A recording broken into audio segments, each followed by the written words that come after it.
Well, let's do. Well, welcome. And we're gonna start with the introductions for this And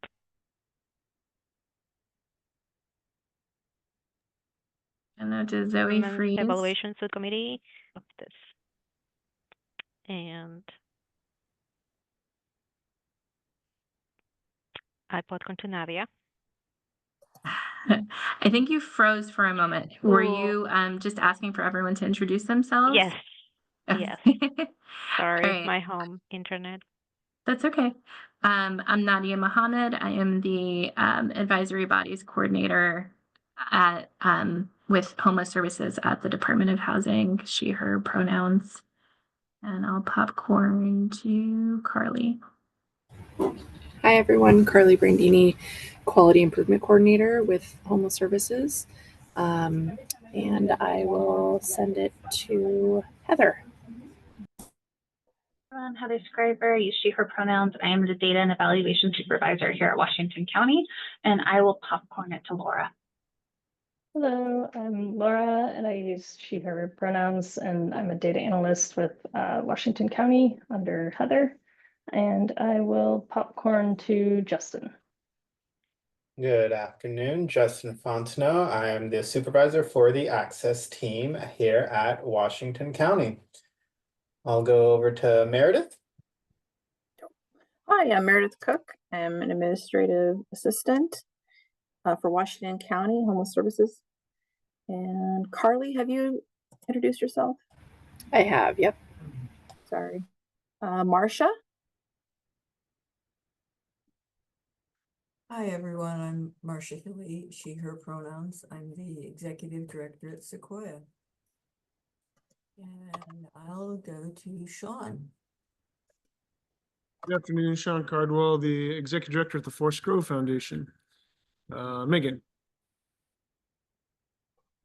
Hi, everyone. I'm Megan Cohen. My pronouns are she, her. I am the City County Homelessness Liaison for Tigard, Tualatin, and Sherwood.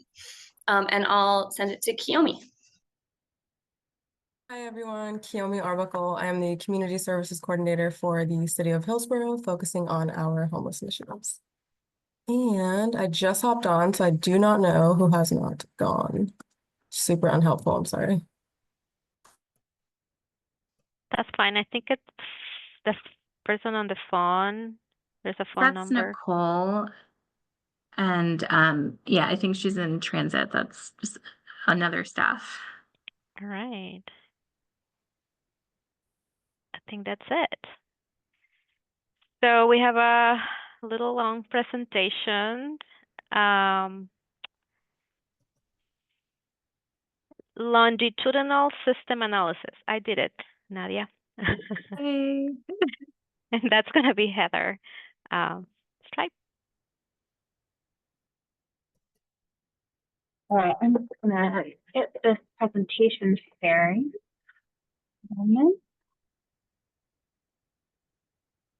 Is everyone able to see it? Yep. All right.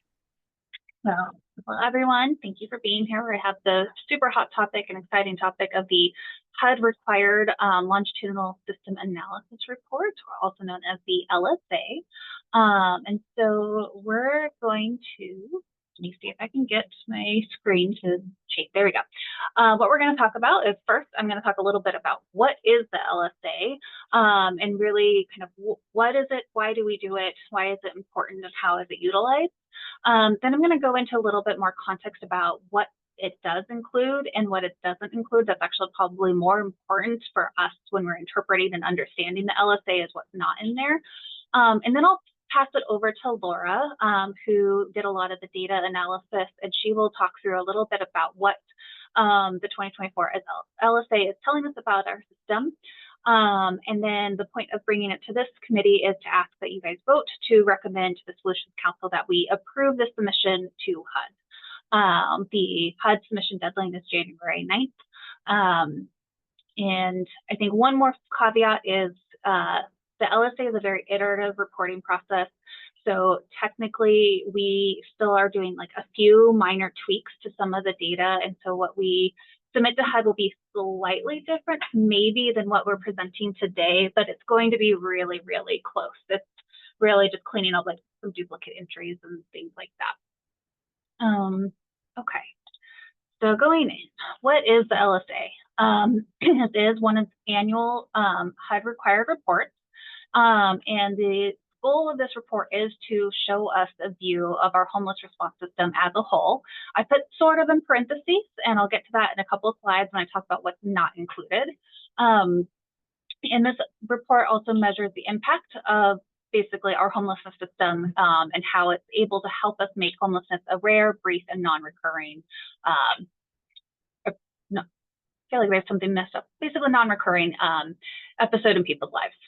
And the other reason for kind of like the why and why is important, from a HUD perspective, they use this as part of their annual data collection that goes into a report that goes to Congress. So this gets compiled with all the other LSAs across the nation into the annual homelessness assessment report. And that's used by Congress to like help them understand how many people in the nation are experiencing homelessness, what are some of the characteristics of these, what type of services are they using. It allows Congress to measure the impact of federal investments and determine future appropriations. So what is in the LSA? So what we're reviewing today is the fiscal year 24 LSA, and that covers the period from 10/1/2023 through 9/30/2024. It's a federal fiscal year calendar. It includes some information. We're not going to present on all of these, but demographic characteristics like age, race, gender, and veteran status, length of time homeless, and kind of how do people flow through our system, what types of parts of the system are they utilizing, information specific to kind of who is in there. So we're that impacts like eligibility and just needs for services. So talking about veterans, people who are experiencing chronic homelessness, groups like that. Then it also takes a look at housing outcomes. So who gets housed and how do people, when they exit the homeless services system, where are they going when they exit? There's also some information about past cohorts, so just like cohort analysis. So, it looks back to those who were exited 2 years prior to this period, 1 year prior, and then also who exited the first 6 months. It also includes inflow data, so it focuses on who is accessing our shelter and transitional housing programs. And it also shows who is entering into our rapid rehousing and permanent supportive housing programs. This is very specific, the HUD program type, permanent supportive housing program, or permanent supportive housing disability required on entry. That is important in the next slide. It also talks about the outflow data. So how long is it taking for people to get housed after they enroll in a program? How long are people spending homeless in our system as a whole? And then flow through. So just kind of how are people moving from like shelter to housing programs and then into housing. What is not in the LSA? There's no street outreach data. There's no coordinated entry data. So it does miss a lot of that inflow data that kind of impacts the flow through. This also doesn't include comp site data. So there's no DV programs in this LSA. That is pretty minimal in Washington County, but it's important to know that that's not there. I think the bigger impacts of what is not included in the LSA is any programs that are classified as other permanent housing only. So in Washington County, we have 2 programs that are kind of significant in this bucket. So we recently launched an ARLA only program, which is permanent rental assistance with an ARLA voucher without case management. There's also emergency housing vouchers that are tracked in HMIS, and neither of those programs are included in the LSA. The more important one is that next bullet is other permanent housing, no disability required.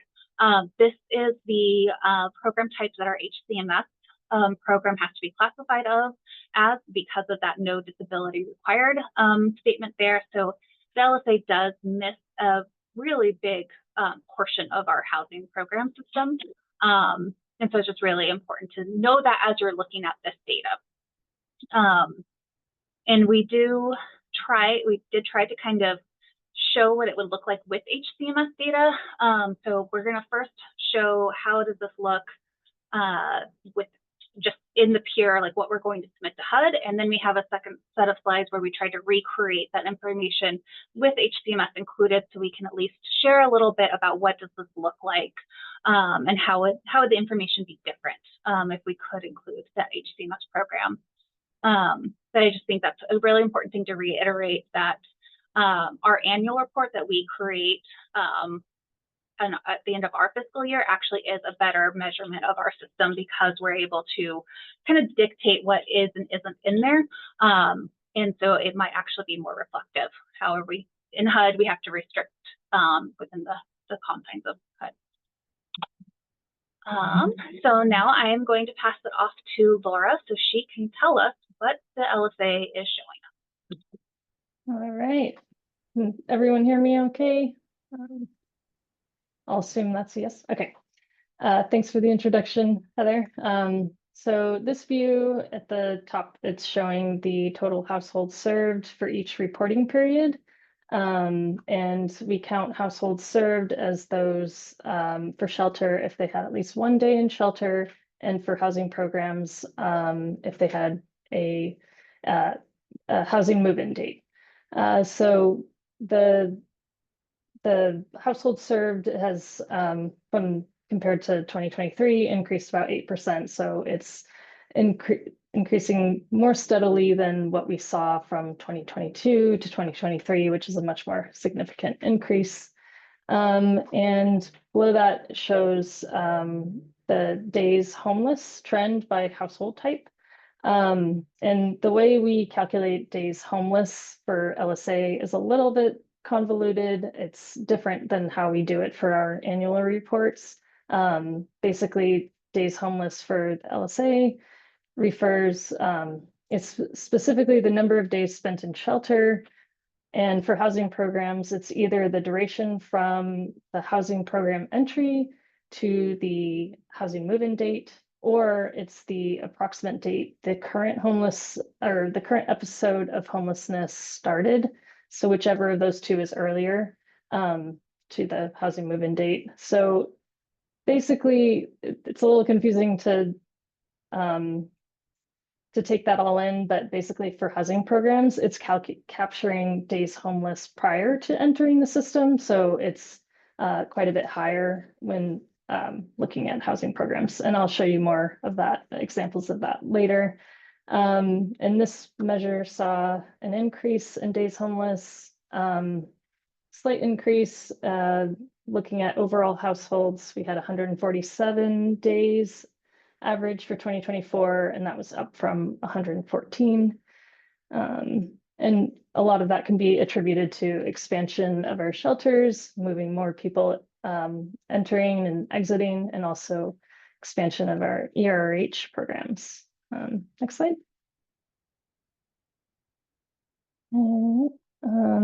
So looking at exits to permanent housing over the last 3 years, we could see that the percentage has stayed relatively stable. It's not a lot of change from the previous year. The rate dropped slightly from 33% to 31% in 2024, exits to permanent housing.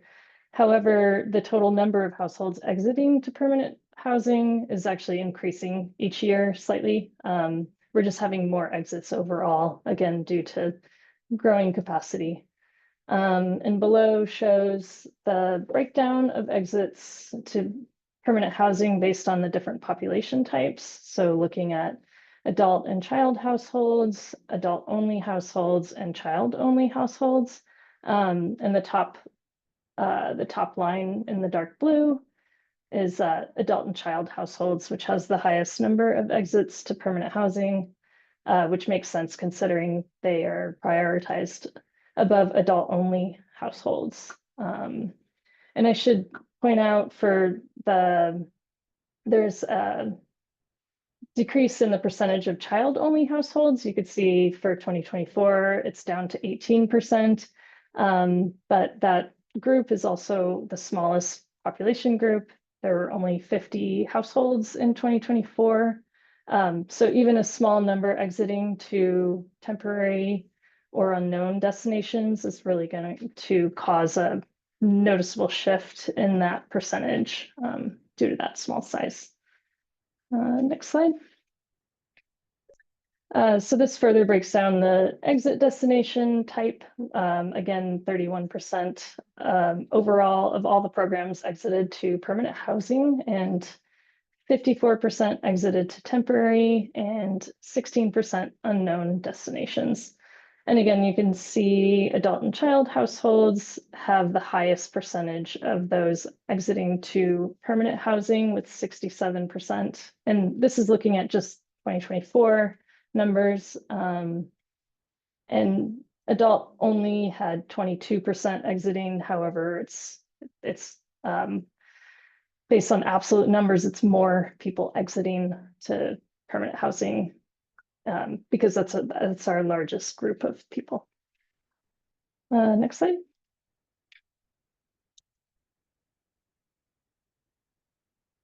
Okay, so this view just shows the number of households served by each program in the report during 2024, as well as the breakdown of households' prior living situation before entering the system. So it's a nice way to see where were people prior to entering the system. For those entering shelter, they're predominantly coming directly from the street, and whereas PSH and RRH are housing programs, it's also largely coming from the street, but we're also seeing a fair amount coming from shelter as well. Next slide. So this one's quite a lot to take in, but I'll do my best to walk you through this. But it's just a nice way to see how different pathways into our system influence metrics like number of days homeless and exit rates to permanent housing. So if we focus on emergency shelter at the top, you could see 67% of our entries go directly to shelter, and 15% of them move into RRH, and days homeless in RRH is just under 400 days, and PSH it's also just under 500. So it's a lot longer duration of homelessness when they're moving into the housing programs. Going back to shelter, we had 82% of those that entered exit, and 21% of those exited to permanent destinations. And it's like transitional housing had 65%, the highest exit rate to permanent housing, followed by RRH with 61%. PSH had also the same exit rate as shelter with 21%, but there were only 7 households exiting that during 2024. And of the 31% that exited to permanent destinations, we had 11% returning to homelessness. So this is a way to kind of see the whole, and unfortunately we don't have this, I wasn't able to build this out with HCMS to show you. That would certainly change how this looks, but we pulled this view directly from Stella, but maybe next year we'll try to create that. Next slide. So this is the breakdown of the demographics, looking at the percent of total households served. We could see for the gender category, we saw a larger proportion of women in RRH with just over 50%. And looking at race and ethnicity, similar to previous years, RRH and shelter are serving a more diverse population, whereas PSH programs predominantly serve those identifying as white or non-Hispanic. And you can also see in the bottom graphic that RRH does a much better job of reaching a larger proportion of Hispanic Latin AO populations with just over 35%, while PSH has the lowest reach at less than 10%. Next slide. Okay, so now I will show you essentially the same slides, but with the numbers from with HCMS included, so you can kind of see what it would look like if we were able to include HCMS. So here in the light blue shows that that's the number served coming from HCMS. So you can see that if we included HCMS, it would significantly increase the total number of households served by over twice the amount. We had over 1,400 households housed in 2024 through HCMS. And then below, looking at the days homeless trend, this is HCMS definitely increased that significantly. Prior to adding HCMS, the numbers were closer to 150 days. The different population types are still in the same order, where we have adult only experiencing the longest time homeless, followed by adult,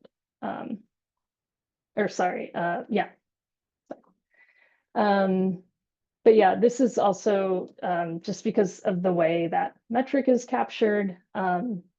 There were some outliers in the HCMS data where some participants reported their episode of homelessness going back over 30 years. So that really drove the average up for some of these. And if we were only measuring days homeless from when they were in the system to housing, it would be a lot closer to what we saw previously.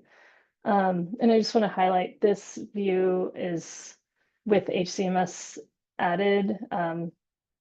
This shows where adding HCMS has the most impact. In the following slides, it didn't really change the trend too much when looking at exit destinations and prior living situations. Next slide. So yeah, again, this is very similar to how it looked prior to adding HCMS.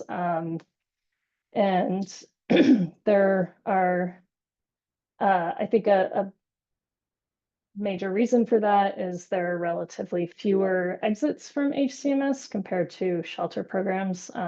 So that's likely why we're not seeing a big difference, but very similar to previously. Next slide. And same here, we're seeing slightly higher exits to permanent housing, but for adult only, that's at 24%, which is slightly more than what we saw before, but overall, very similar trend with HCMS added, so I won't spend too much time that. And this is just showing that view of where, what are the living situations of people prior to entering the system. And again, for HCMS, it's predominantly people are coming from the streets directly into HCMS, but also a fair amount are coming from shelters as well as temporary housing.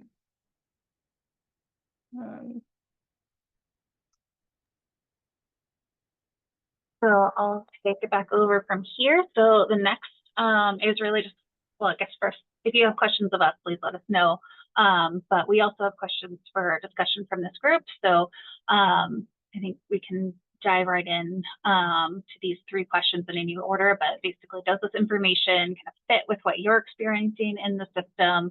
What questions does this data raise for you? And are there any other types of system analysis that you would like to see?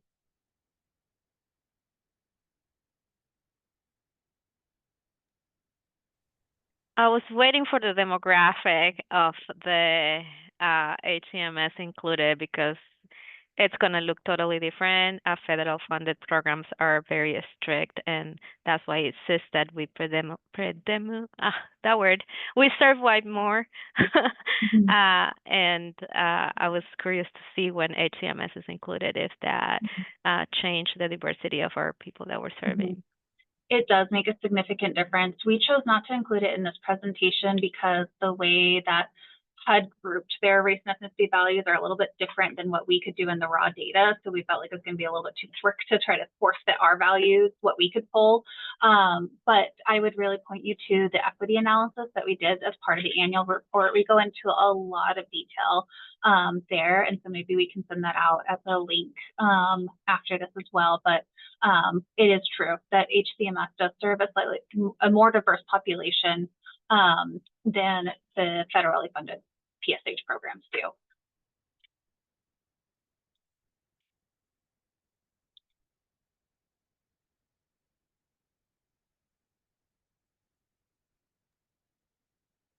It's Marcia.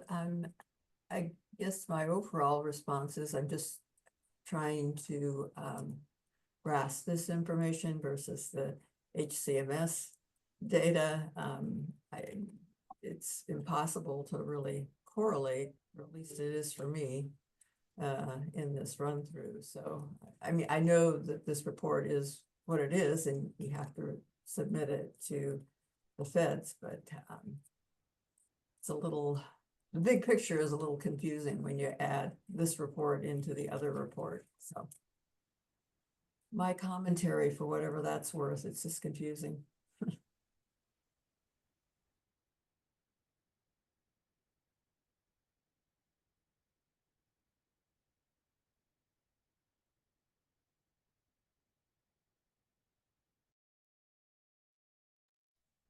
I'm just asking myself what there is to be curious about here, but I think it's well communicated, and the challenge is the HCM. I mean, it's not a challenge, but I think the curiosity is around that piece. So I'm struggling to find questions otherwise, and I don't mean that as disinterest, but just seems fairly straightforward.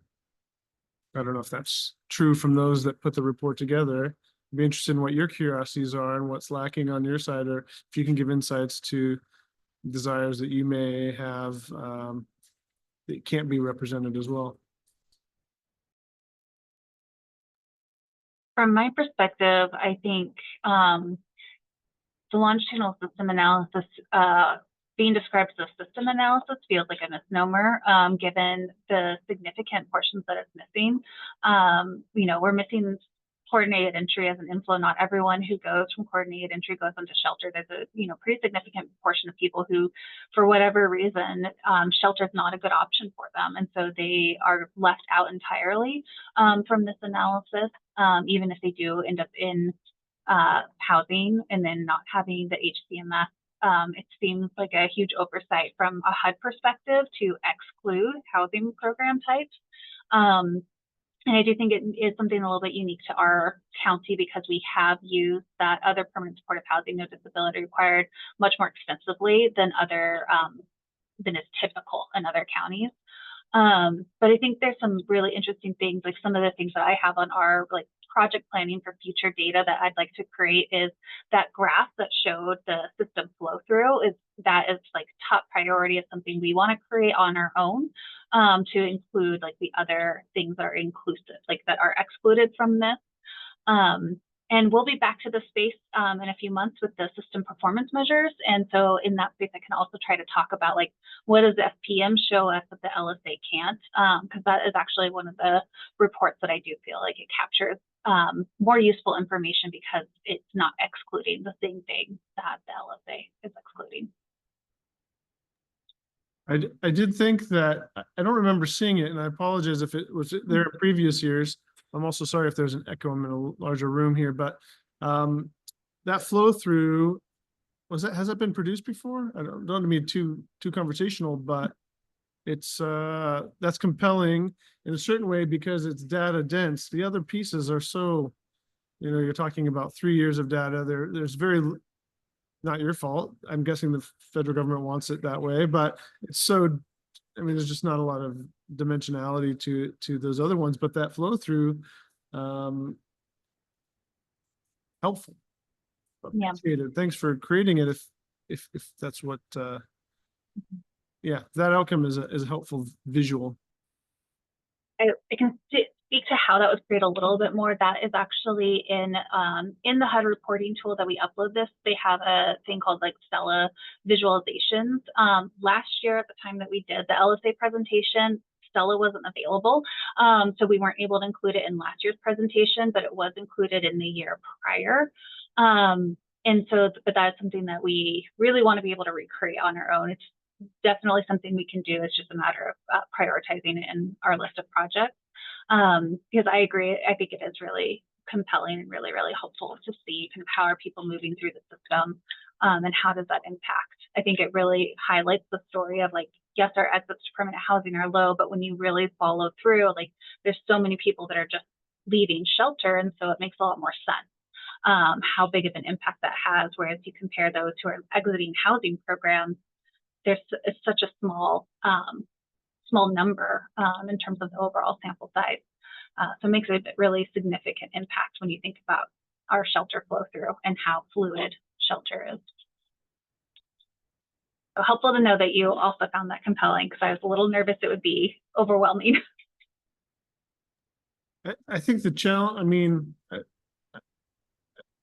I think the challenge is that we're looking at very typically not oversimplified, simple data.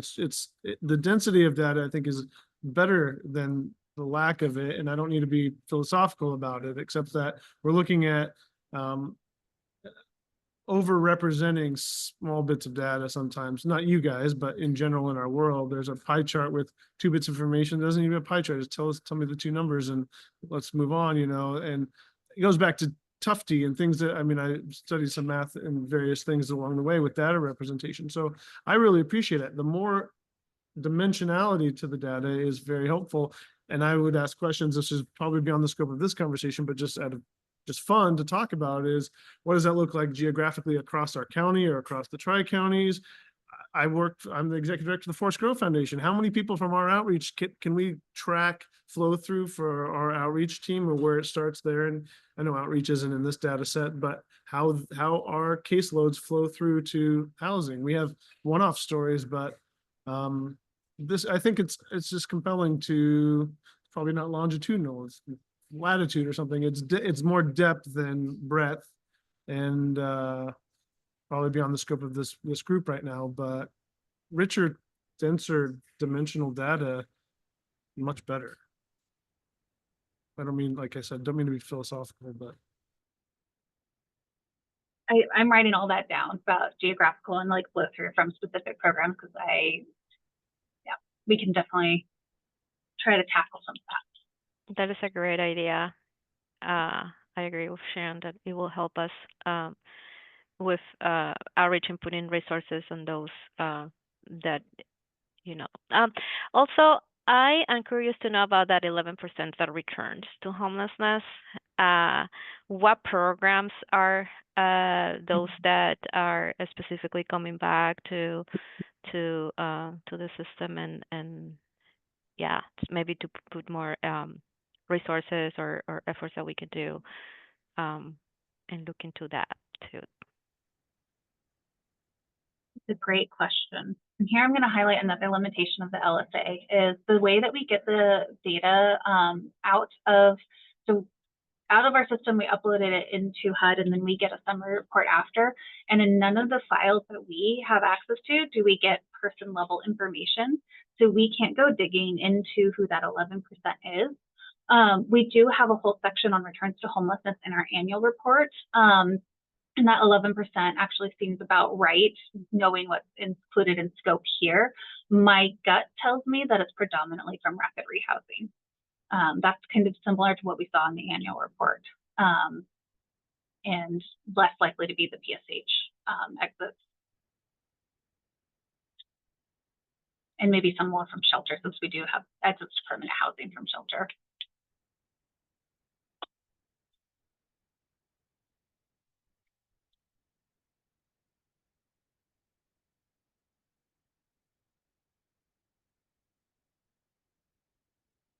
I guess brings me a question of how much of this group has actually seen our annual report, and would that be something that would be helpful for this group to see and review for the data in there? Because we do cover a lot more information and more depth, and we actually have more ability to dig in the back end if you guys have more specific questions, like what providers us 11% returns to homelessness. In our annual report, we could tell you. In the LSA, sadly, we can't.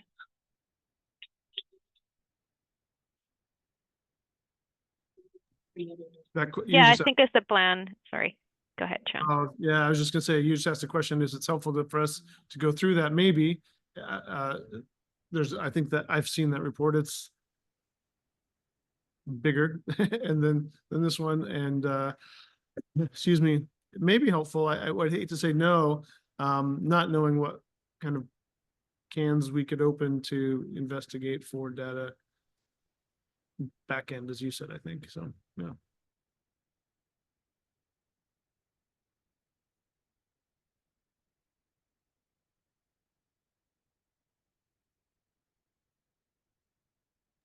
No more questions? Comments? All right. Thank you, Heather and Laura. This was very informative, and I don't know if you need a vote from everybody or everybody approved to move forward to recommend it so for the Solution Council to put it in the agenda. Nadia, you want like hands up or You need a motion? thumbs up, a motion, or just Yeah, so there's basically 5 people here. I guess, is there anyone that's opposed?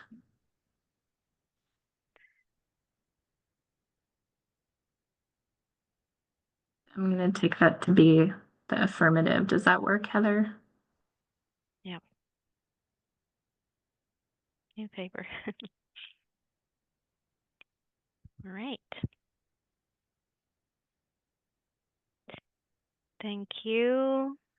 So next on our agenda is Justin, who's going to give us again our the report of the MAC group from the Oregon Housing and Community Service emergency order. Good afternoon, everyone. I can quickly share this with you all. All right. So, in all of the attachments that went out via email, this is included in there. But for the sake of what's new and not ongoing, I have that bolded and we'll go over that.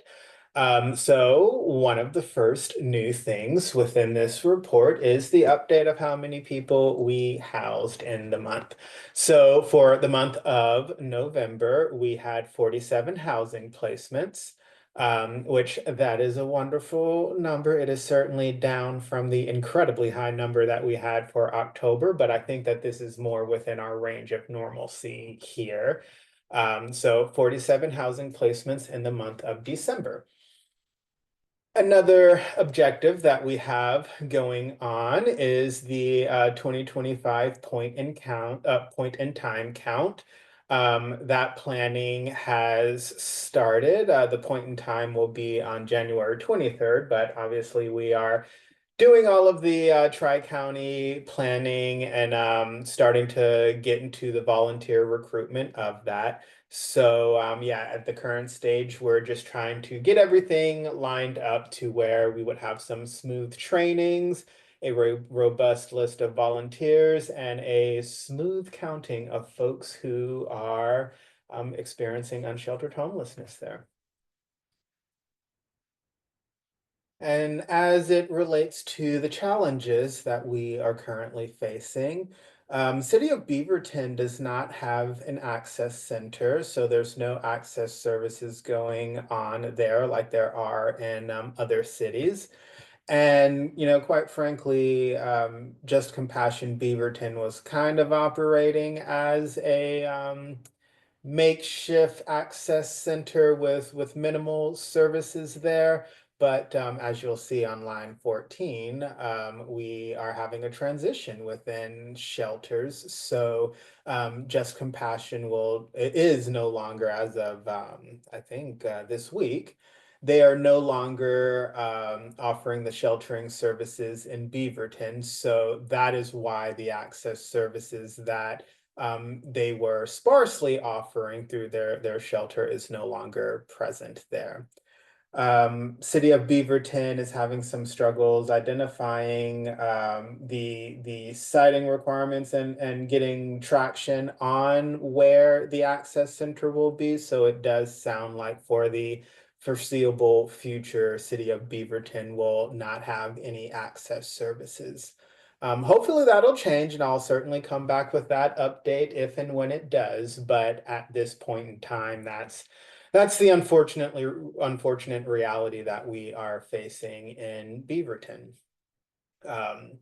As I mentioned, the Beaverton shelter transitions have happened. So obviously this is November. We're almost mid-December, so it's a little bit of an update in that situation. For November, we did have the ribbon cutting and all of the media tours and folks going in and checking out the new shelter that is at the corner of Farmington and basically 217 across the street from the Beaverton Fred Meyer there. And as of last Friday, I believe all of the participants from Just Compassion Beaverton have transitioned over to Open Door Beaverton. And so I believe the referrals to Open Door Beaverton from Community Connect would have started yesterday. And then the last changing update on here is that previously I had talked about us creating a new case conferencing structure for shelter long stayers who are not enrolled in a housing program. That has taken off. We've had a couple of meetings with that so far. So we are now engaging and finding support plans and getting folks ready for their journey to housing if they do not yet have a housing program enrollment. Previously, we weren't able to fit all of the two camps with a housing program and without a housing program into our case conferencing structure. So those without a housing program for a couple of months didn't have any updates on their progress and what's going on. That has since changed, so that is wonderful news there. They are getting the same support and different support and guidance, but they are now getting that support and guidance just like the long stayers with the housing program enrollment. So that is the updates, the new updates for November, and we're well on to December, so we'll knock that out in the next one. But I'm curious if there are any questions about these bolded updates.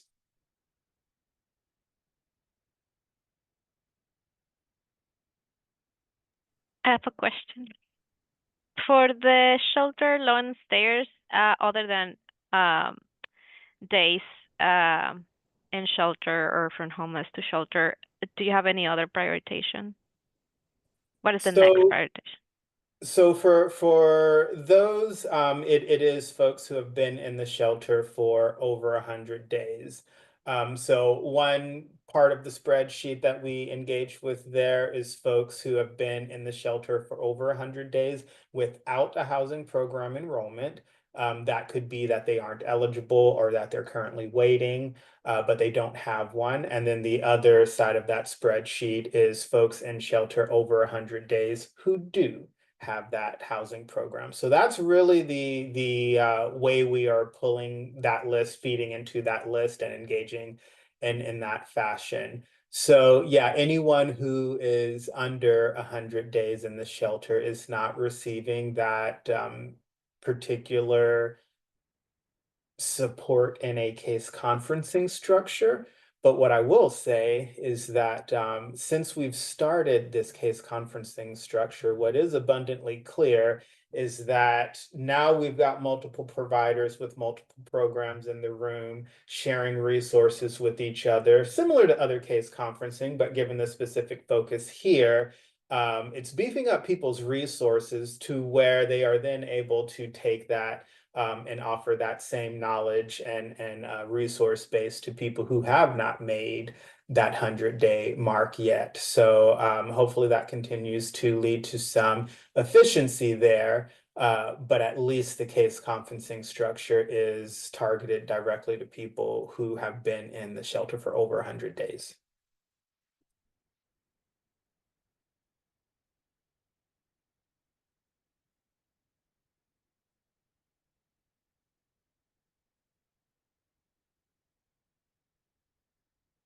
And if there are no other questions, that's all I've got for the MAC update.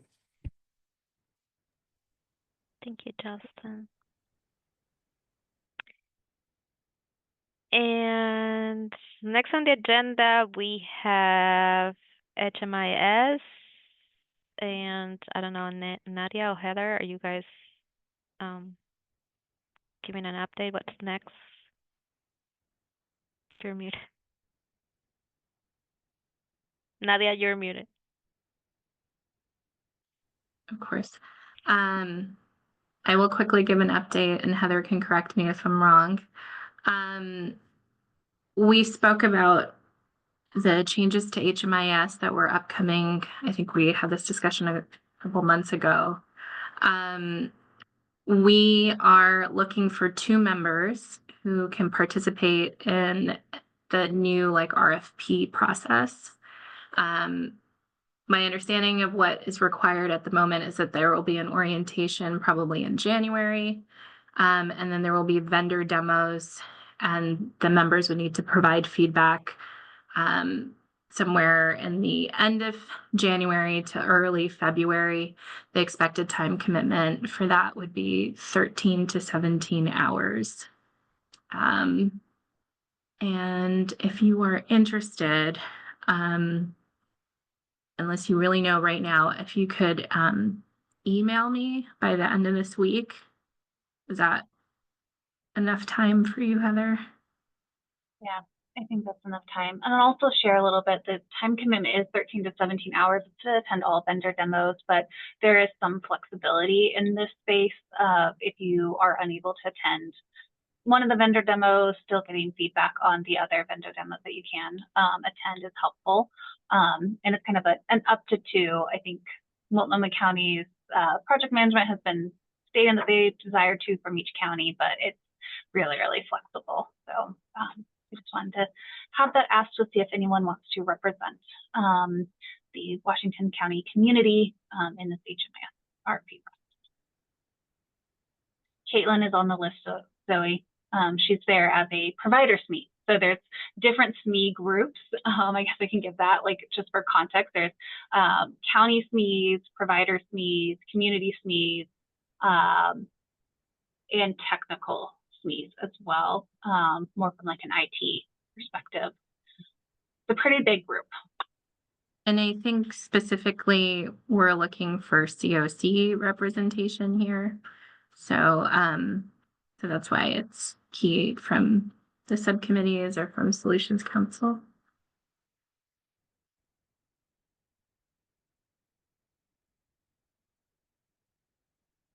Okay, that's all I have for HMIS.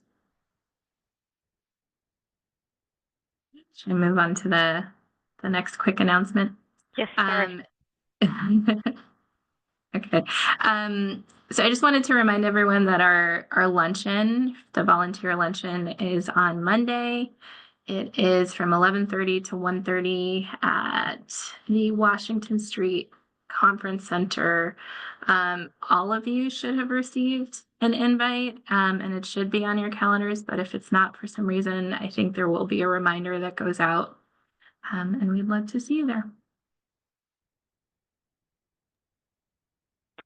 Great. All right.